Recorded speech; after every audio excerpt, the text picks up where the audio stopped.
Umar kan itu paling hebat Pak. Sampai Umar itu kalau ketemu jin, setan minggir Pak. Begitu perkasanya Umar. Suatu ketika datang sahabat ingin melaporkan istrinya. Kenapa? Istri sahabat ini suka ngomel.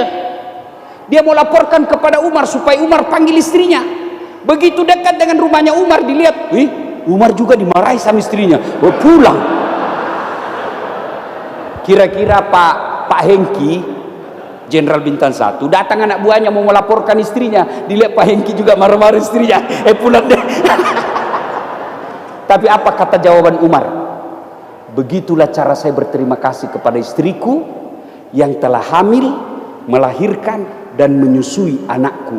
Ini 3 yang tidak bisa ditanggung laki-laki: hamil, melahirkan, menyusui. Bismillahirrahmanirrahim. Assalamualaikum warahmatullahi wabarakatuh. Nama saya Angga dari Cilengsi, dari Harvest City. Yang ingin saya tanyakan perihal tadi yang Ustadz sampaikan mengenai Allah memerintahkan kita untuk pada saat kita punya masalah memerintahkan 2, yaitu sabar dan sholat. Yang ingin saya tanyakan, apakah dalam Islam mengenal istilah sabar itu ada batasnya?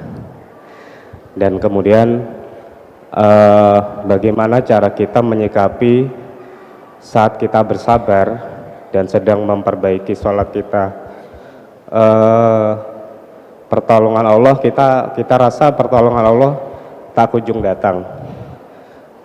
Bagaimana kita menyikapi hal tersebut? Apakah ada ceritanya atau riwayatnya seseorang yang bersabar dan memperbaiki sholatnya, tapi Allah tak kunjung mendatangkan pertolongannya sampai orang tersebut wafat? Itu saja Ustadz, terima kasih. Assalamualaikum warahmatullahi wabarakatuh. Baik, terima kasih. Mungkin mohon berkenan untuk langsung menjawab, Ustadz, dipersilahkan. Ya, terima kasih. Pertanyaan pertama, kalau dikatakan sabar ada batasnya, berarti bukan sabar. Sabar itu tidak ada batasnya. Mau belajar orang yang paling sabar dalam menghadapi musibah? 1, Ayub alaihissalam. Ayub, baca, ingat sejarahnya kan? Kaya, rajin sedekah, bangkrut. Begitu bangkrut, datang setan. Ayub, ngapain kau sembah Tuhanmu? Sudah diambil hartamu. Apa kata Ayub alaihissalam? Inna lillahi wa inna ilaihi raji'un.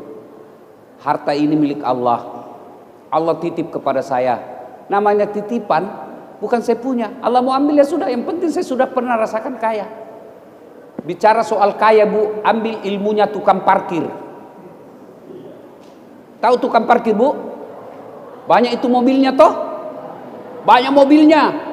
Oh, orang datang ambil mobilnya. Apa dia marah? Enggak, cuma dikasih 2.000, ikhlas ambil Pak.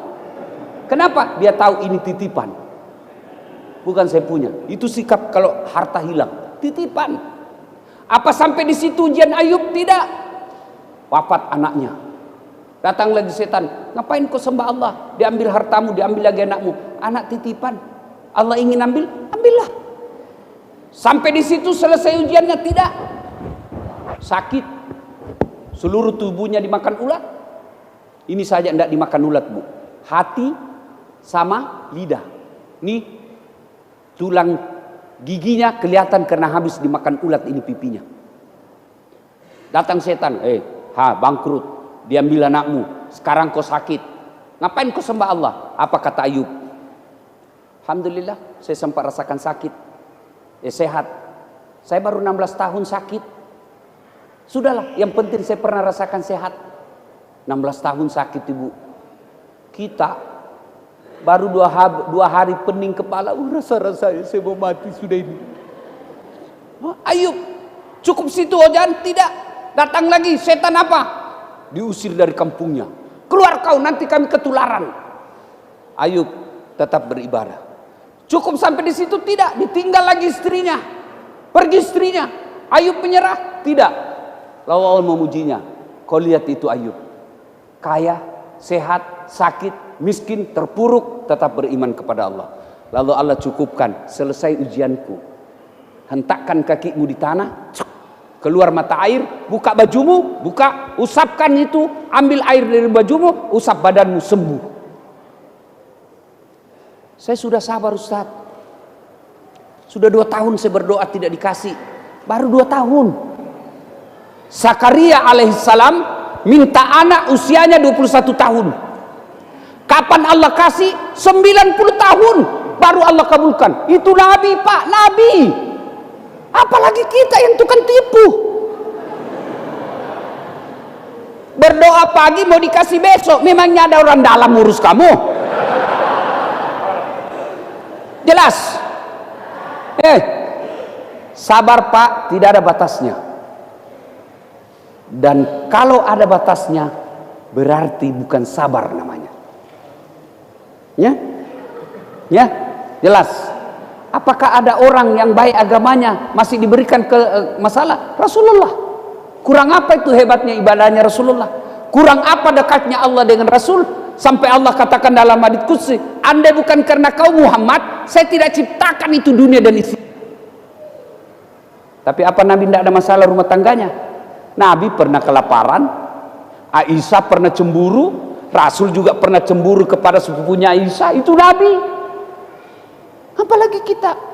Hebatnya orang yang kena musibah ketika dia sabar, musibahnya menggugurkan dosa-dosanya. Maka sabar saja. Bagaimana sikap sabar? 1, inna lillahi wa inna ilaihi raji'un. Istri kau kau tinggalkan, inna lillahi. Jangan juga di depannya inna lillahi. Begitu di depannya kau bilang inna lillahi, nah tambah kurang ajar, kau kira saya mati. Tapi balik haluan inna lillahi wa inna ilaihi. Usap dada supaya berbekas. Kalau kau cuma bilang inna lillahi, tidak berbekas itu. Inna lillahi wa inna ilaihi raji'un. Pasti ada bekasnya. Pasti sampai ke hati. Begitu juga ketika zikir. Jangan terlalu cepat. Zikir yang bagus. Subhanallah, subhanallah, subhanallah. Alhamdulillah, alhamdulillah, alhamdulillah. Ya, sunnah.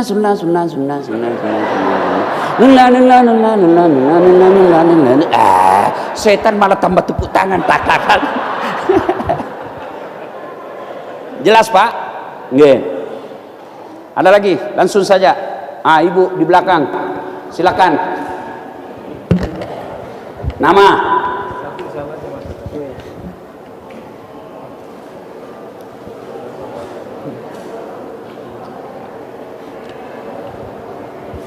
Sampai jam berapa? Sampai jam 11. Hah? Sudah setengah 11.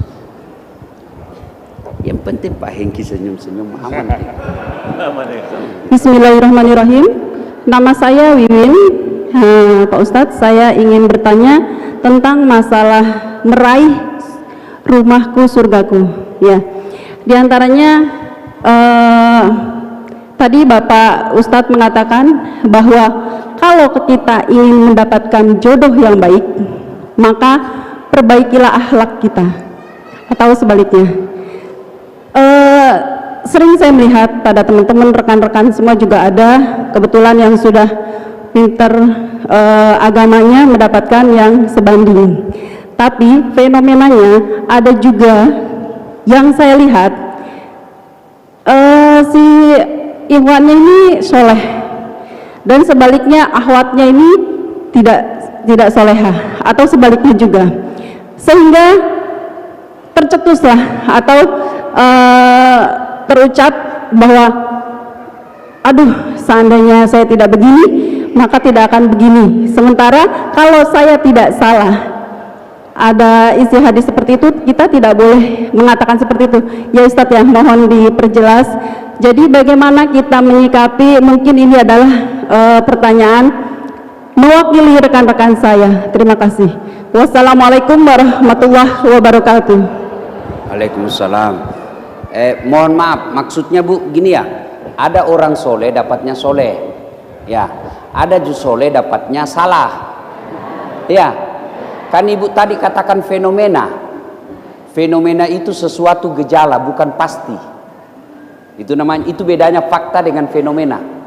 Ada fenomena gejala-gejala akhirnya diteliti, diteliti itu kemudian hasilnya jadi rumus, rumus itu tidak abadi, diteliti ulang lagi, itu fenomena namanya. Nah, kan yang kita lihat fisiknya, oh dia rajin ke masjid, tapi kan kita tidak tahu masa lalunya. Jadi sangka baik. Kalau Allah kasih kamu, percayalah itulah yang terbaik. Percaya. Ternyata tidak cocok, apa harus dicocok-cocokkan terus? Dua jalan keluarnya. Satu, bertahan jadi amal kalau kau sabar. Dua, tidak sabar, selesaikan secara baik-baik. Gimana? Kembali ke orang tua masing-masing. Kalau istri saya selalu saya kasih bilang, untuk apa kau periksa HP ku? Kalau kau periksa HP ku, kau dapat lope-lope? Ya kan ada WhatsApp salah kirim. Iya toh, pura-pura curhat. Ya namanya kita manusia biasa bos, barang bagus. Iya toh, kan kita punya jatah 4 giga. Kalau 1 giga gambar jelek, gambar kabur, sinyal hilang-hilang. Kalau 4 giga Pak, cepat laju Pak. Kalau berani. Kalau saya tidak menganjurkan. Saya bilang kalau kau dapat di HP ku, kau baca, kau mau apa? Ayo. Kau mencerai? Kau mampu janda dari saya? Kalau kau cerai, kau mampu dapat suami lebih baik dari saya? Sudahlah, kau sabar saja. Caranya jangan periksa HP. Selesai urusan. Iya Bu toh? Ibu saya sarankan jangan selalu buka handphonenya suamimu. Untuk apa? Untuk apa? Dosanya pun kalau dia maksiat kau tidak tanggung. Kau mau periksa seberapa mampu kau jaga suamimu HP-nya. Ini kau periksa ada 4 di mobilnya. Kenapa kau tahu? Ya saya begitu. Kan Ibu, untuk apa kau periksa HP?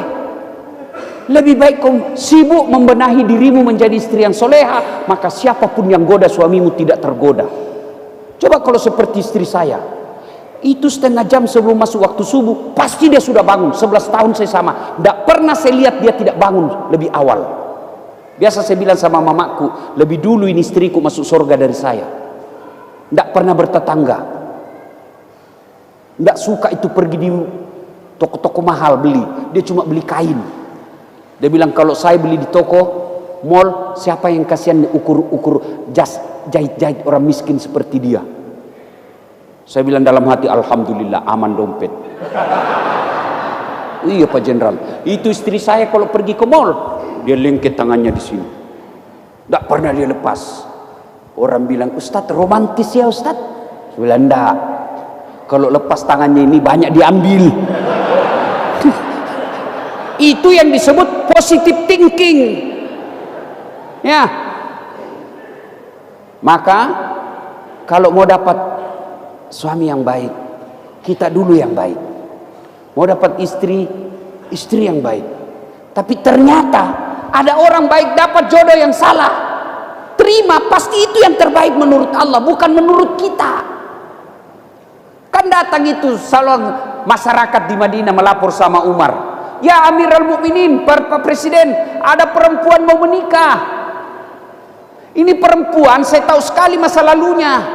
Laki-laki yang mau dapat orang baik, tapi dia tidak tahu siapa calon istrinya, siapa masa lalunya. Apa saya beritahu siapa ini calon istrinya? Kata Umar, kenapa kau sibuk mau urus urusannya orang? Kau tahu tidak siapa yang rahasiakan ini sehingga itu calon suaminya tidak tahu masa lalu istrinya, calon istrinya? Allah yang tutup aibnya. Ada urusan apa kau mau buka aibnya orang? Maka ibu-ibu jangan suka cerita aibnya orang. Penyakitnya ibu-ibu nih, kumpul begini tuh, oh masih gosip. Dia tidak cerita tapi mukanya.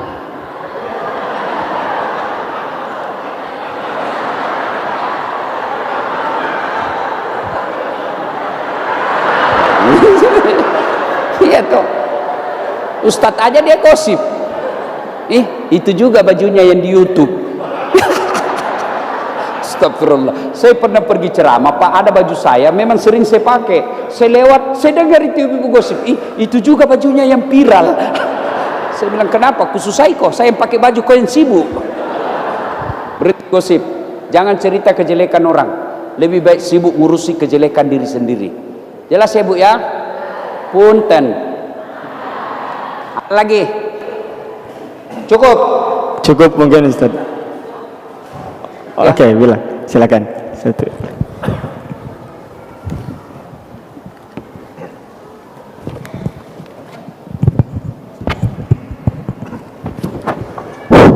Assalamualaikum warahmatullahi wabarakatuh. Waalaikumsalam. Terima kasih Pak Ustadz. Ada dua pertanyaan yang ingin saya sampaikan.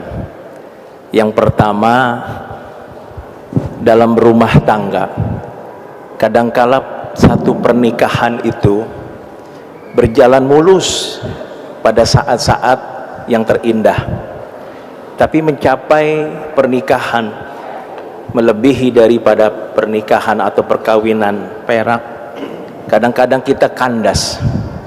Fakta banyak membuktikan seperti itu. Pada akhir perjalanan mereka berpisah, mereka bercerai. Mohon tip dari Ustadz. Yang kedua, banyak orang-orang yang sudah berumah tangga selalu membuat status kemesraan, ya, kemesraannya dibuat di dalam status. Apakah itu baik atau tidak, atau memang ada sesuatu apa yang dibalik itu semua? Terima kasih. Assalamualaikum. Terima kasih. Yang kedua dulu Pak, kita sangka baik sajalah. Kalau ada orang suka update status romantis rumah tangganya, kita ambil romantisnya, ya, sangka baik saja. Tapi saya tidak pernah ngepost istri saya di medsos. Bukan saya tidak mau, istri saya ngamuk, marah dia. Ngapain kau saya foto saya? Saya bukan untuk dinikmati orang lain, saya dinikmati khusus kamu. Pernah lagi dilihat HP, kenapa tidak pernah wallpapermu foto saya? Saya bilang, sayang, karena saya sudah hafal mukamu. Itu semua ilmu menghadapi istri. Kenapa orang banyak bertengkar rumah tangganya? Karena suami malas muji istri. Bapak mau tahu rumus membahagiakan istri? Puji. Perempuan itu paling senang dipuji meskipun dibohongi. Benar Pak, benar. Ya Bu, punten, Bu. Ibu senang kan kalau dibilang ibu, makin cantik. Apa ada ibu makin cantik? Tidak mungkin, tapi ibu senang toh. Sama saya, orang ketemu teman saya puluhan tahun, dah saat kau makin muda, dalam hatiku kau pasti bohong. Mana ada orang makin muda, tapi saya senang, tidak apa-apa, saya senang juga. Maka puji istrimu. Baru bangun, kau peluk, aduh, seperti tidak tahu ya kenapa saya makin sayang sama kamu, padahal dalam hatimu sudah jengkel. Tidak apa-apa. Ada 3 bohong yang dibolehkan dalam agama, halal, bohong, bahkan pahala. Satu diantaranya, bohongnya suami menyenangkan hati istrinya. Itu boleh itu. Waduh, makin cantik aja kau lihat sayang, rasanya tidak bisa saya jauh-jauh dari kau. Suami istri itu pasti maksudnya itu dalam hatinya, saya tahu kau bohongi saya, tapi dia senang. Coba kita, ini penyakit kita laki-laki, memuji orang di depan istri. Nonton TV, wah cantik betul, pasti tersinggung itu istrimu. Ya, lewat tetangga, assalamualaikum ibu, gimana kabar? Itu istri tetangga. Sama istrimu, dari mana kau, bodoh memang ini. Ya, ibu juga, suami itu senang apa? Senang diakui dia sebagai pemimpin. Kalau bertengkar, biar ini rumus juga Pak. Kalau istrimu marah, kamu diam. Biar bagaimana kau jelaskan, tidak masuk di akalnya. Lebih baik diam. Apalagi kalau dia sudah bilang pokoknya, diam saja Pak. Tidak bisa dilawan ini mama-mama berdiskusi. Maka ketika bertengkar ibu karena kamu emosi marah, oke. Tapi 1 jam kemudian kau pegang pundaknya, baru kau bilang, bang, sudah kupikir, tapi sepertinya memang kau lebih benar. Baru dia bilang itu dalam hatinya, saya memang pemimpin. Tapi coba kalau suamimu pangkatnya tinggi, ada anak buahnya kau tunjuk-tunjuk, wah, hancur rasanya kita jadi suami. Mau lagi tahu bahagianya istri? Coba kenapa ketika Allah berbicara akhirat, balasannya laki-laki bidadari. Satu laki-laki berapa perempuan ketika bicara akhirat Allah katakan balasannya perhiasan. Kenapa? Karena semua perempuan senang perhiasan. Maka kalau istrimu suka ngomel di rumah, pasti kamu jarang belikan perhiasan. Ya ibu? Maka pulang belikan perhiasan meskipun palsu.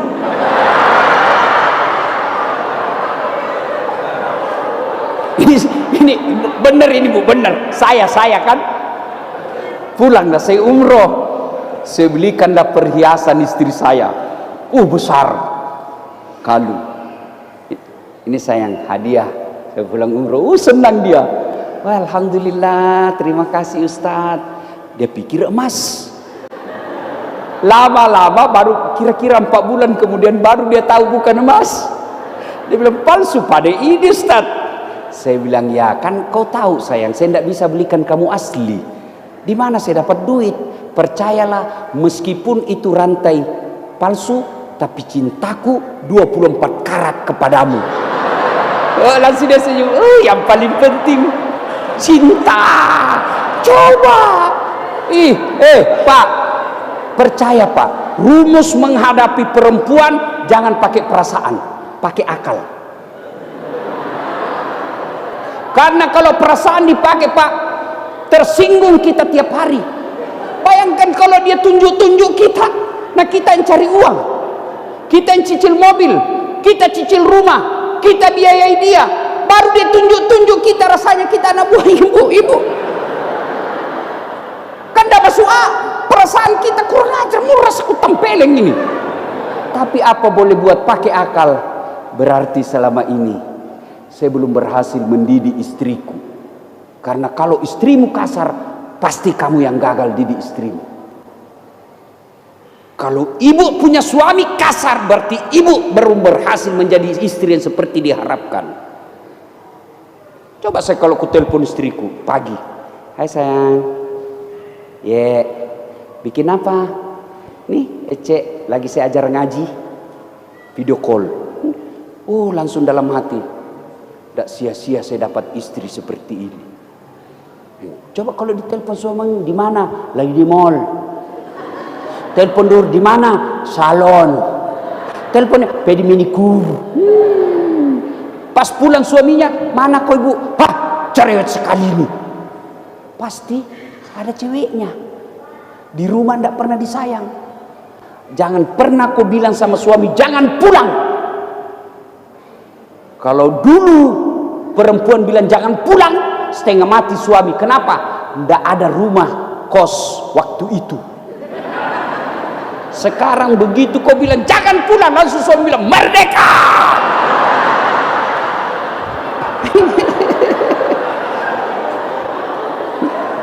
Ya, tuh.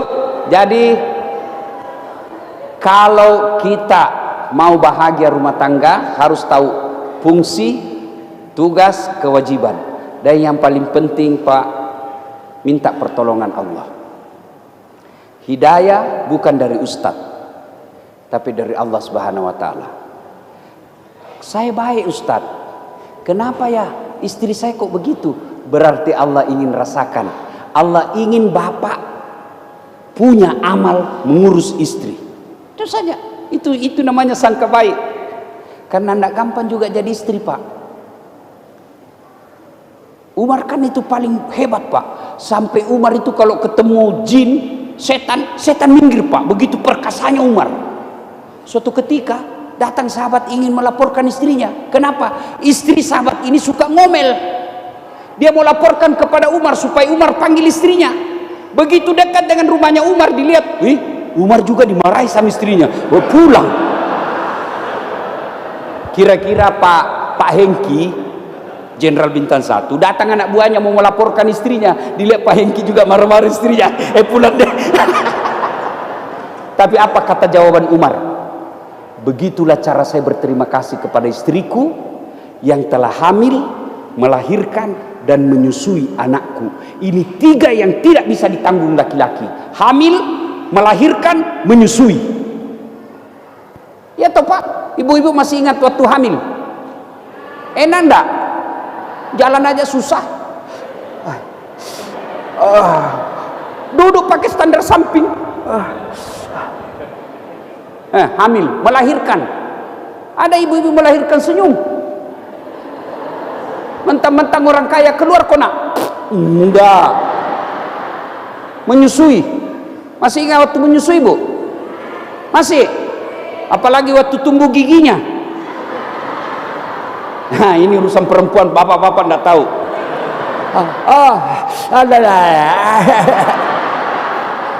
Begitu digigit apa kau tinju? Enggak, dia bujuk. Siang anaknya.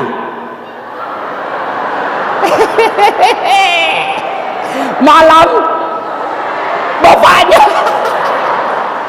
Itulah. Maka kalau istri ngomel, pakai ilmunya Umar. Ibu juga jangan suka ngomel. Pernah dengar jin dalam sumur lari? Ibu, kan ada di Makassar, ibu bertanya, kenapa itu suamiku tidak betah di rumah, Ustaz? Bawaannya ngomel, lari aja di rumah. Saya bilang, ibu, ada suami istri, istrinya suka ngomel. Ada uang suami ngomel, tidak ada lebih-lebih. Cepat pulang ngomel, terlambat apalagi.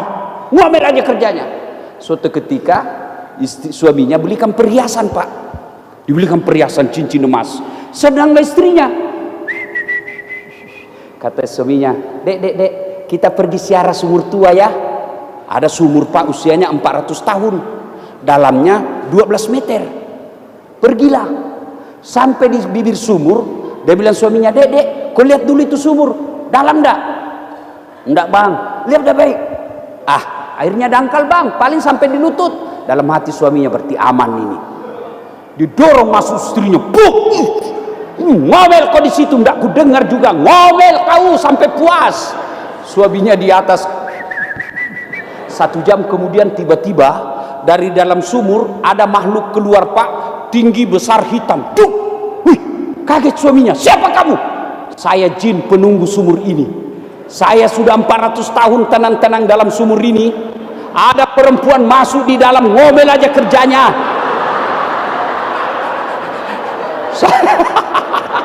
Saya sudah 400 tahun tenang, ada perempuan di dalam, baru 1 jam ngomel aja kerjanya. Nggak tahan saya, lebih saya lari. Apa? Paham, Ibu? Paham. Jadi kalau suamimu tidak betah di rumah, pasti kau suka ngomel. Apalagi kalau dia sudah pensiun. Itu laki-laki kalau sudah pensiun, post power syndrome, penyakit jiwa, gampang tersinggung. Ada suami, Ustadz, kenapa akhir-akhir ini saya gampang tersinggung?